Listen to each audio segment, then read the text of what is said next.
स्वागत है दोस्तों आपका एक बार फिर से एक नए लेक्चर में। दोस्तों आज हम लोग एक नया टॉपिक स्टार्ट करेंगे बॉटनी के अंदर वायरसेस। तो ये सीरीज ऐसे चलती रहेगी, वायरसेस ख़त्म हो जाएगा तो फिर bacteria, fungi, algae, lichen, bryophyta, pteridophyta, gymnosperm, angiosperm, ये सारी चीज़ें आपको हम पूरा अच्छे से समझा देंगे।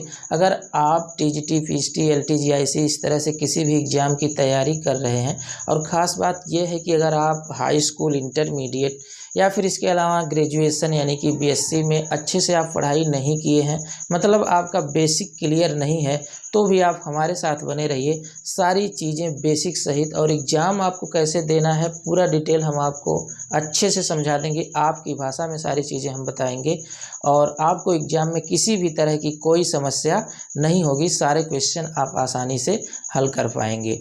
तो दोस्तों हमारे साथ बने रहिए। आगे हम समझते हैं कि वायरसेस का मतलब क्या है। तो सामान्यतः वैसे तो आप वायरस के बारे में ज़रूर कुछ ना कुछ परिचित होंगे, जैसे कि कोरोना वायरस या फिर इसके अलावा एड्स वायरस, इन्फ्लुएंजा वायरस जिससे जुकाम होता है। इस तरह के वायरस से तो आप कुछ ना कुछ ज़रूर परिचित हैं, लेकिन आपको एग्ज़ाम देने के लिए एक फैक्ट जानकारी आपको लेना पड़ेगा, ठोस जानकारी, जिससे आप एग्ज़ाम में क्वेश्चन हल कर पाएँ। तो देखिए वायरसेस जो है, वायरस यह एक लैटिन भाषा का शब्द है और लैटिन भाषा में वायरस का मतलब होता है पॉइजन या फिर वेनम, जिसका मतलब क्या होता है, जहर। तो आप वायरस शब्द का अर्थ समझ गए, इसका मतलब ही होता है पॉइजन यानी कि जहर। ये हमको बीमारी फैलाते हैं, ये बात भी आप जानते हैं। अब बात आती है कि वायरस के अध्ययन को क्या कहते हैं। तो वायरस के अध्ययन को कहते हैं वायरोलॉजी। देखिए शुरू में आपको ये डिटेल रखना ज़रूरी है, ये हमेशा आपको याद रखना है। इससे संबंधित सवाल भी आएंगे और सवाल आए या ना आए, इतनी जानकारी आपको ज़रूर रखना है। बेसिक कुछ जानकारियां हैं, वायरस पढ़ने से पहले ये सारी चीज़ें आपको जान लेना है और इससे संबंधित क्वेश्चन भी आते हैं।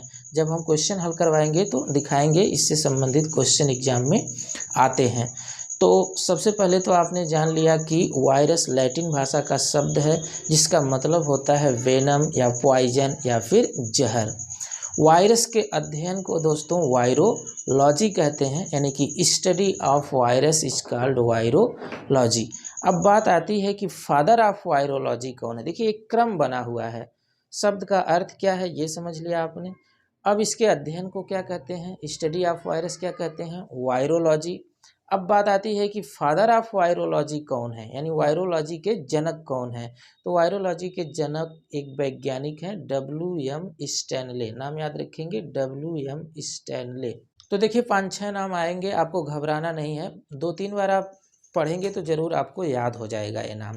इसके बाद फिर बात आती है कि फादर ऑफ वायरोलॉजी तो WM स्टैनले हैं, लेकिन वायरस के खोज की क्रेडिट किसको जाती है, यानी इसकी क्रेडिट कौन लेता है, किसने इसकी खोज किया है। तो आप ये समझेंगे कि जो फादर है वही इसकी खोज भी किया होगा, तो ऐसा नहीं है। फादर WM स्टैनले हैं और इसके खोज की, डिस्कवरी की क्रेडिट जो है वो एक दूसरे वैज्ञानिक को जाती है। वो रशियन बोटेनिस्ट हैं जिनका नाम है डी इवानोस्की, जिनका नाम है डी इवानोस्की। आप इसे नोट करके 3-4 बार पढ़ेंगे, एकदम याद हो जाएगा, कोई दिक्कत नहीं होगी। इसके बाद एक और वैज्ञानिक आते हैं जिनका नाम है वीजरीनेक। क्या नाम है, वीजरीनेक। इन्होंने वायरस को क्या कहा, कंटेजियम वाइवम फ्लूइडम। क्या कहा, कंटेजियम वाइवम फ्लूइडम, जिसका मतलब होता है लिविंग कंटेजियस फ्लूइड। मतलब क्या होता है, लिविंग कंटेजियस फ्लूइड। हिंदी में अगर आप इसे कहें तो जीवित संक्रामक तरल पदार्थ। जीवित संक्रामक तरल पदार्थ, यानी कि एक तरल पदार्थ भी है और जीवित भी है, साथ ही साथ संक्रामक भी है। और इसे वीजरीनेक ने कहा कंटेजियम वाइवम फ्लूइडम। तो क्वेश्चन आएगा तो आप हल कर ले जाएंगे, हल करवाते समय हम पूरा अच्छे से और समझा देंगे। इसके बाद फिर देखिए एक और वैज्ञानिक आते हैं जो अभी आपने फादर ऑफ वायरोलॉजी देखा, WM स्टैनले। इन्होंने ही इसको क्रिस्टलाइज किया, यानी कि वायरस एक जीवित प्राणी भी है होस्ट के अंदर, लेकिन इसको क्रिस्टलाइज भी किया जा सकता है, जैसे किसी केमिकल की तरह से भी इसे ट्रीट किया जा सकता है। किसी पदार्थ की तरह से WM स्टैनले ने वायरस को क्रिस्टलाइज कर दिया, यानी क्रिस्टल फॉर्म में इसे प्राप्त कर लिया, और वही फादर ऑफ वायरोलॉजी भी हैं, WM स्टैनले। तो दो चीज़ें एक साथ आप याद रख सकते हैं कि फादर ऑफ वायरोलॉजी कौन, तो WM स्टैनले। और अगर ऐसा सवाल आता है कि क्रिस्टलाइज किसने किया था वायरस को, तो वो भी है WM स्टैनले। इसके बाद एक वैज्ञानिक का नाम आप और याद रखिए, बाउडेन और पीरिक। बाउडेन और पीरिक नामक वैज्ञानिक ने इसका केमिकल नेचर देखा, यानी कि केमिकल नेचर का अध्ययन किया और बताया कि वायरस क्या है, तो एक तरह की न्यूक्लियो प्रोटीन है। न्यूक्लियो प्रोटीन का मतलब आप न्यूक्लियस और प्रोटीन न समझें, बल्कि न्यूक्लियोटाइड और प्रोटीन, न्यूक्लियोटाइड और प्रोटीन का बना होता है वायरस। न्यूक्लियोटाइड क्या है, तो DNA और RNA होता है न्यूक्लियोटाइड, ये बात जानते हैं। बाकी जो प्रोटीन है तो इसके बाहर की कवरिंग प्रोटीन होती है। यानी कि बाउडेन और पीरिक ने बताया कि इसके केमिकल नेचर में सिर्फ दो चीज़ें होती हैं, एक न्यूक्लियोटाइड और दूसरा प्रोटीन। बाहर की कवरिंग प्रोटीन होती है और अंदर न्यूक्लियोटाइड यानी कि DNA और RNA हो सकता है, DNA अथवा RNA दोनों में से एक ही होगा। तो चलिए इतनी चीज़ें हम देख लें, आप नोट कैसे कर लेंगे अपने नोटबुक में। तो आप लिख देंगे the term viruses has been derived from Latin word, यानी लैटिन भाषा का ये शब्द है, विच मीन्स पॉइजन, जिसका मतलब क्या है, पॉइजन अथवा वेनम, यानी इसका मतलब क्या होता है, जहर। और इसके बाद फिर सेकंड पॉइंट आप नोट कर लेंगे, the study of viruses known as virology, मैंने अभी बताया और बिल्कुल आसान है, आपको याद भी हो गया होगा। इसके बाद फिर बात आती है फादर ऑफ वायरोलॉजी, तो WM स्टैनले। अब आगे देखिए, actual credit for discovery of viruses, यानी कि वायरस के खोज की जो एक्चुअल क्रेडिट है गोज टू रशियन बॉटनिस्ट, एक रशियन बॉटनिस्ट को जाती है जिसका नाम है डी इवानोस्की। जिसका नाम क्या है, डी इवानोस्की। इन्हीं को वायरस के खोज की क्रेडिट जाती है। कब खोज किए थे, इन 1892 में।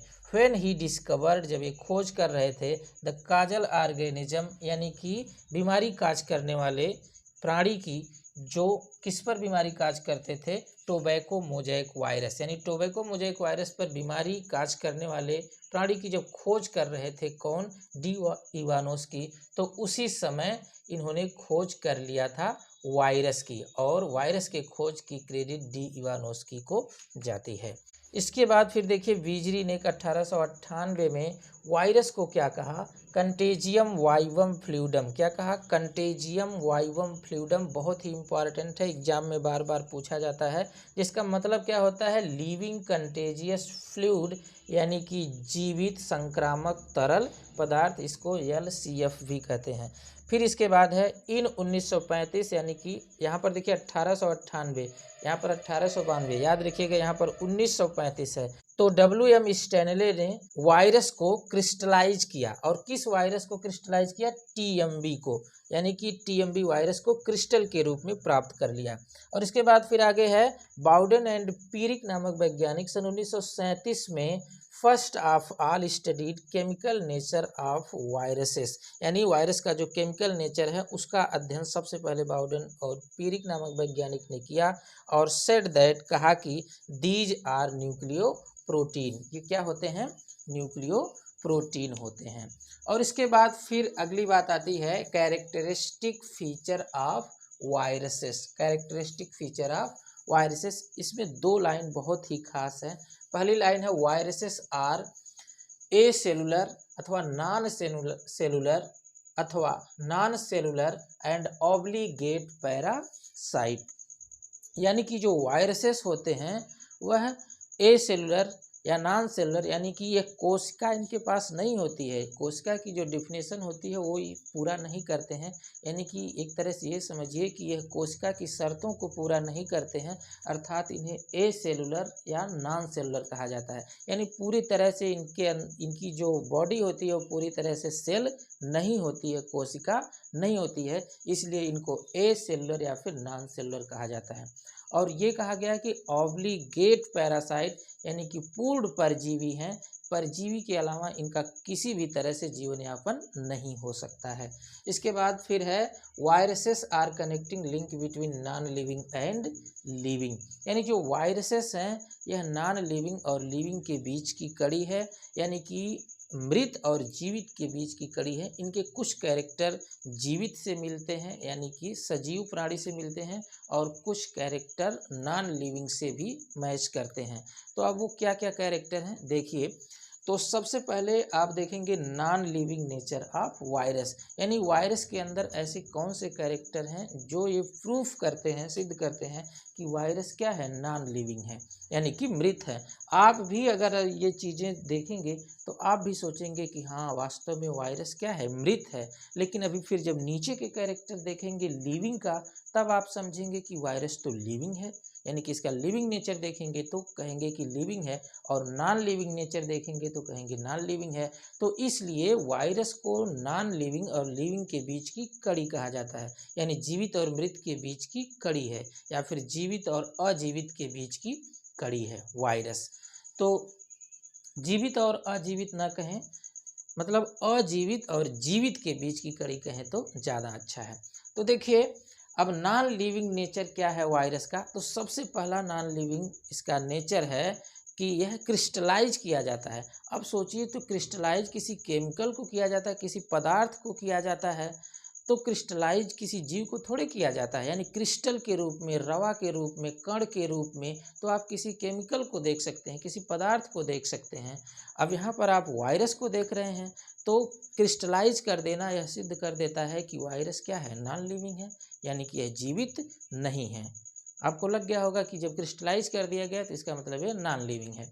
या इसके अलावा फिर दूसरा कैरेक्टर इसका नॉन लिविंग का है इनर्ट लाइक केमिकल, यानी कि जब यह होस्ट के अंदर नहीं होता है, हमारे बॉडी के अंदर नहीं, या फिर किसी जीवित प्राणी के अंदर नहीं होता है, तो यह एक केमिकल की तरह से इनर्ट होता है, यानी कि अक्रिय होता है, किसी भी तरह की कोई एक्टिविटी नहीं करता है। जब किसी भी तरह की कोई एक्टिविटी नहीं करता है तो इसका मतलब यही है कि यह मृत है। इसके बाद फिर अगला इसका नॉन लिविंग कैरेक्टर है कि इनके पास किसी भी तरह का कोई भी एंजाइम सिस्टम नहीं पाया जाता है। जब किसी प्राणी के अंदर कोई भी एंजाइम सिस्टम ही न पाया जाता हो, यानी किसी भी चीज़ के अंदर, किसी भी वस्तु के अंदर अगर एंजाइम सिस्टम नहीं है, तो इसका मतलब ये है कि वो मृत है, क्योंकि अगर जीवित रहेगा तो उसके अंदर एंजाइम सिस्टम जरूर पाया जाएगा। दूसरा एक इसके नॉन लिविंग होने का एक और प्रमाण है कि एक और इसके अंदर कैरेक्टर है कि इनके पास सेल वॉल और प्लाज्मा मेम्ब्रेन दोनों नहीं होती है। अब सोचिए कि अगर कोई कोशिका है, जीवित है, तो उसके अंदर सेल वॉल और प्लाज्मा मेम्ब्रेन जरूर होने चाहिए, लेकिन इसके पास सेल वॉल और प्लाज्मा मेम्ब्रेन दोनों नहीं है, इसका मतलब ये मृत है। तो आप इस तरह का देख रहे हैं कि इसके कई सारे जो नेचर हैं वो मृत से मैच करते हैं, यानी कि नॉन लिविंग से मैच करते हैं। इसके बाद इनके पास कोई प्रोटोप्लाज्म नहीं होता है, यह भी बात प्रमाण देती है कि ये मृत हैं, यानी कि नॉन लिविंग है।